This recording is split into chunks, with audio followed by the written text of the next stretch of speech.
After 5 years at Exp Realty, I decided to switch over to Real Broker.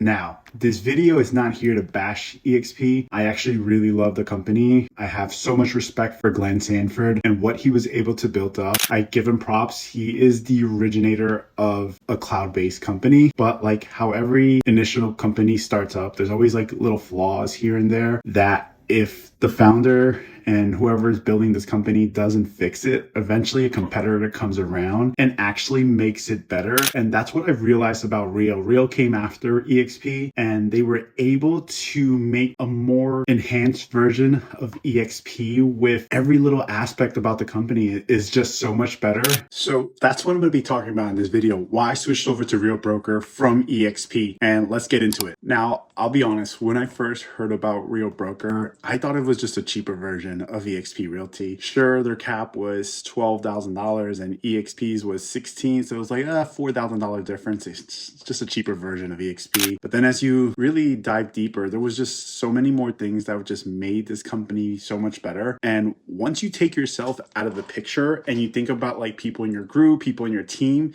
that's when this all makes sense. And what I mean by that is at Real Broker, there's no monthly fee. So if you're a producing agent, it doesn't really matter because you're like, whatever, I'm paying $85 a month for the monthly fee at EXP. So, I'll just eat it up. But when you think about it, there's a lot of agents out there that are struggling, especially in 2026. Like, this market is tough. So back when I was thinking of switching over, I was thinking this $85 a month is actually really difficult for some people because times 12 months, that's almost like $1,200 that people have to come up with. And if they're not producing, here in New Jersey, we have so many MLSs that we have to pay for. We have our board fees, you name it. There's just like tons of fees that we have to pay as agents. On top of the EXP monthly fee, it was just a lot for some people. And I felt like when I was at EXP, people were joining us, and then every year we lost like 30 agents that we brought in because they just couldn't keep up with the demand of the fees. And sometimes in real estate it takes 8-10 months to get your first transaction in, so before they see success they're just like piling up in debt. But over and over again, I just kept seeing Real Broker pop up on my Instagram feed.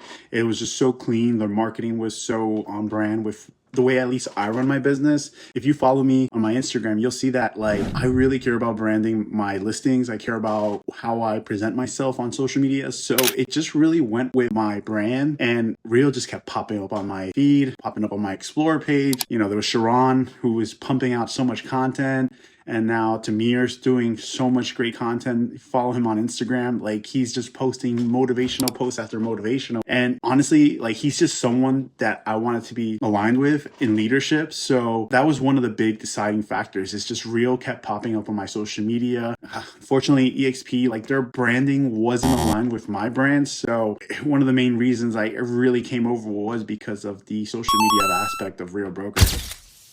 Now, after 5 years at EXP, I realized something that I wish I knew in the very beginning is EXP could be a really great company if you join the right silo, which I was not part of the right silo. I had no idea what I got myself in when I first joined EXP. But at EXP, if you're not in the right downline, you're not going to have access to like the top masterminds. You won't have access to the top producers at the company, which I give it to EXP. They have some monstrous agents. They're crushing it. They're like top in the country. And there's some great masterminds by the Fast Forward movement, the Wolf Pack, all these other big silos, I guess. But I've been denied in many of them. I've asked the leader of the Wolf Pack if I could join your mastermind in person at EXPCon. Mind you, I'm like, hey, the way I see it is you let me into your mastermind and we can all grow together. I can give you what's working for me in New Jersey. Like, I was doing pretty good in real estate, and it just was really frustrating to know that like we're all part of the same company trying to grow the same company that's on the NASDAQ. Now, one thing I really love about Real is that it doesn't matter who you join under at Real. Like, we have masterminds about YouTube, Instagram. We're learning from the best and the best in the company. And like, I'm learning from different agents that are not even in my upline, and even agents that are like at Keller Williams, Coldwell Banker, any other company could join these masterminds. One thing I love about Real is that we are all one big silo trying to grow this one company together. And I'll be honest, I've been on masterminds with agents that are like top of the company who are not even in my upline, and they devote 15 to 30 minutes getting on Zoom calls with me and just giving me advice on how to grow my business, which to me that was so valuable, because coming from EXP, I've been denied to so many masterminds because I was not part of the right silo. Now, the decision to move over to Real was not a light one, because I had a lot going for me at EXP. I won Icon Award, and some of that money was not vested yet, so that was not an easy choice. Plus, I had 96 agents in my downline, so my rev share some months were like up to $5,000-$6,000 a month, and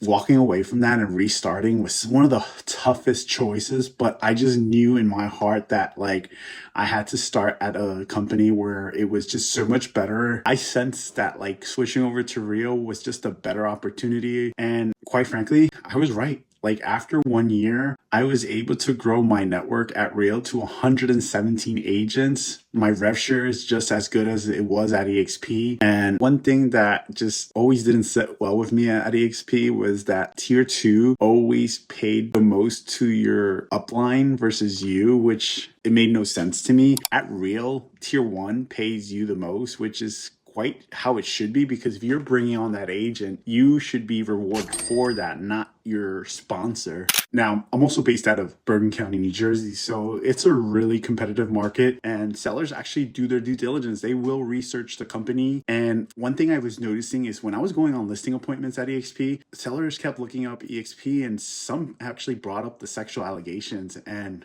I just didn't know how to defend that because it was so embarrassing sometimes. So switching over to Real was just such a fresh start. Like, it's such clean branding. Like, even in 2026, like Real still has no big sexual allegations, and with EXP it was constant headlines on the Real deal, and just Google it and just always popped up when you look up EXP Realty. So it was another reason I had to switch over to Real.